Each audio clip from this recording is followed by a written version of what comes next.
G'day guys, Dane here from Clarke's Report, NRL Rumours and Updates with the Ranking with Dane Clarke, Episode 3.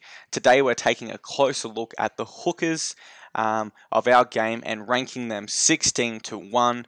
So let's crack on with it, guys. I hope you enjoyed this video. Number 16, the Canterbury Bulldogs. Now, their primary hooker will likely be Michael Leisha, although there are rumours suggesting they're looking to get rid of him. And then their backup, of course, is Jeremy Marshall-King. So between the two here, we have Michael Leisha, who has been very underwhelming since coming into the NRL, coming through the under-20s with the Cronulla Sharks. He was the next biggest thing, and that's why the Bulldogs actually traded Michael Ennis to the Sharks for Michael Leisha, which, looking back on that now, Ennis went on to win a premiership, and Leisha has really struggled in the first grade. Probably one of the worst trades in modern NRL. And then Jeremy Marshall-King, who also, he's more of a 5'8" halfback, but it's sort of, there's this trend with coaches persisting at playing halves at hooker, and I'm not sure if it's going to continue or not, but regardless, I have the Bulldogs as last for those reasons. Number 15 now, and I've gone with the Parramatta Eels. It sucks to be ranking the Eels so lowly in all these lists, but I have to be honest and unbiased. So I've got them as second last here because Casey Pritchard, whilst he has shown glimpses of being a very successful and talented hooker, he's struggled a lot with injuries in the NRL, and he is getting known as one of those players that is injury prone. On top of that, their other option is, other predominant option is Reid Mahoney, and of course, we've only seen a little bit of him last year, but he did look promising. But the question mark really is, how will he go with a full year in the NRL? So there is a huge question mark there. Obviously, they have other options, such as Will Smith, who's very versatile and can come in. But if we're looking straight at hookers just by the book and by predominant position, then I have to rank the Eels at 15. Number 14, now I know the Cronulla Sharks might seem a weird inclusion this early on the list. However, Jayden Brailey still has a big question mark next to his name as to whether he can go for 80 minutes. Obviously, the Sharks have not re-signed James Seguiaro, so their backup option is his brother Blake Brailey, who I believe played majority of last year in the Newtown Jets, the Sharks feeder in the Intrust New South Wales Premiership reserve grade. So we're looking at that. There's the question mark whether Jayden can play the full 80, and then obviously, there's not an experienced or an explosive hooker to replace him off the bench like James Seguiaro anymore. There's Blake Brailey, who's still very not tested at all within the NRL. So that's why I've included the Sharks at 14. Number 13, the Penrith Panthers. Another one you guys are probably thinking, hey, what's Clarke got him so high on the list? The Panthers are very successful last year, and I agree. But I do think that when Peter Wallace retired in 2018, they struggled a little bit to adjust because they lost such an experienced leader in the middle. And that was particularly with having Nathan Cleary as a young half. It helped his game tremendously having Peter Wallace in the middle, because Wallace could, a former halfback himself, could sort of direct Cleary and just help him out a little bit. Obviously, there's still James Maloney in the middle, who's a very experienced head. But if I'm being honest, Sione Katoa has kind of been a little bit underwhelming at hooker in the NRL. If I was the Panthers, I would start Wade Egan at hooker, as I've seen a bit more promise out of him since coming into the grade. And I'd have Sione Katoa off the bench because he can also play lock. So you have the option to slot him into hooker if needed, as well as coming into the forward pack and giving someone a rest. So that's why I've included the Panthers at 13. Number 12, I have the Newcastle Knights. Now, this is a team with Danny Levi, who is rumoured to be a little bit unsettled, but if he is to remain there for 2019, obviously he has a big future ahead of him, and he's very talented. Again, like I've said previously, there is a question mark as to whether he can go the full 80 in the middle. He is a bit more of a smaller body, but that allows him to get into dummy half and make some big meters.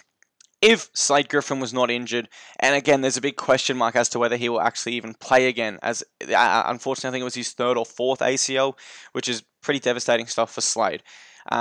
If he makes a recovery and does continue his NRL career, then I would like to see Slade Griffin start the match with Danny Levi coming off the bench.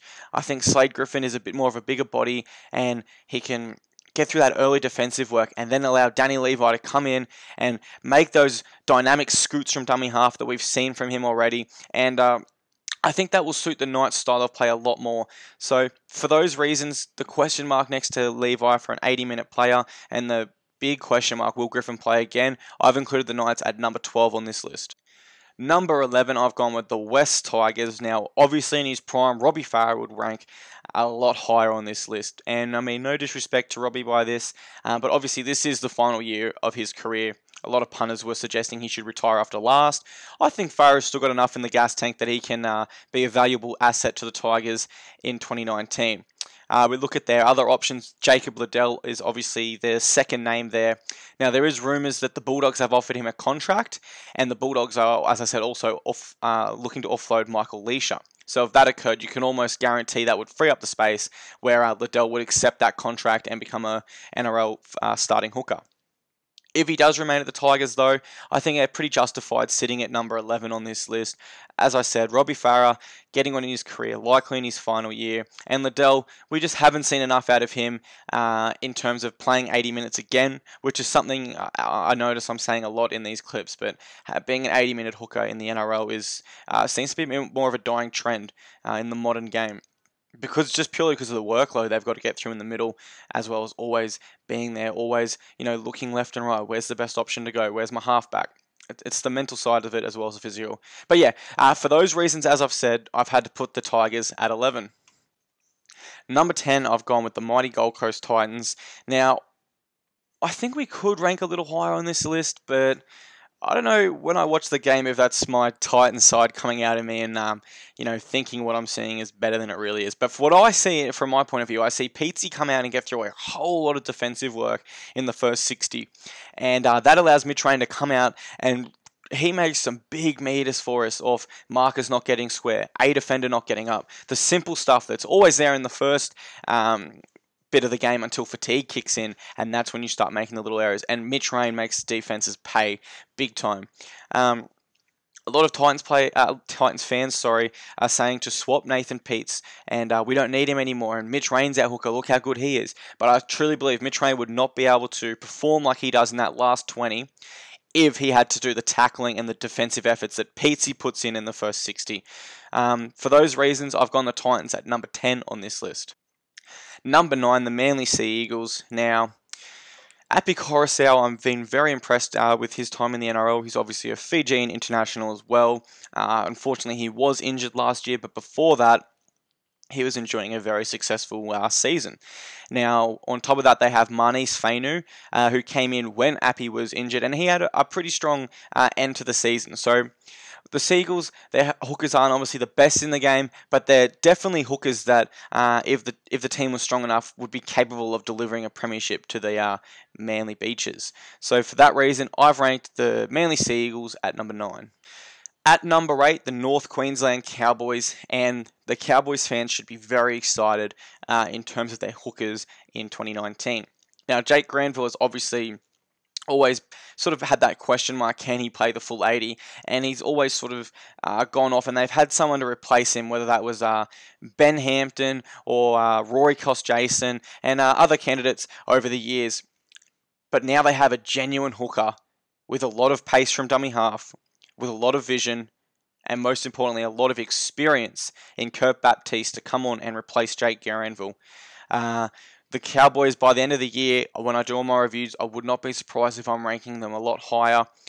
This could be the year where Jake Granville even pushes for an Origin jersey. So a lot of exciting times for the Cowboys. For that reason, I've got the Cowboys at number 8 on my list. Number 7, the Sydney Roosters. Now, this is the lowest the Roosters have ranked on my first 3 so far, but whilst Jake Friend, I acknowledge him as one of the best hookers in the game, I also acknowledge that he is aging on in his career, and his start to 2018 was quite poor. A lot of people were saying Victor Radley should be our hooker, Friend to the bench, but regardless, Friend's defensive work in the middle is, I believe, second to none in the NRL. The dude just has a huge gas tank. I can't believe it. He will tackle for 80 minutes for you, and you know what you're going to get from Friendy every week. On top of that, the option to play Victor Radley at hooker is a very handy one for the Roosters, although I do think he's shown he's a very talented back rower in 2018 as well. So for those reasons, I've put the Sydney Roosters at number 7 on this list. Number 6, the New Zealand Warriors. Isaac Luke, I think, had a real resurgence year in 2018. He proved the punters wrong, and he came and he had a spectacular year. probably one of his best.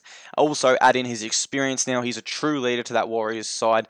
And with Sean Johnson now officially released from the club, he's going to need to have a big 2019. Also, he's going to need to be a leader on the field. On top of that, they also have the option of Nate Roach, who recently had spine surgery, the exact same surgery I had, and he was out for over a year with it, I believe. So I'm very excited to see him back in the NRL. His start to his career was very good and very promising. I believe he can play a bit of back row and lock as well as hooker, so the Warriors do have options there. For that reason, I've gone with the Warriors at number 6 on this list. Number 5, the Brisbane Broncos, Andrew McCullough.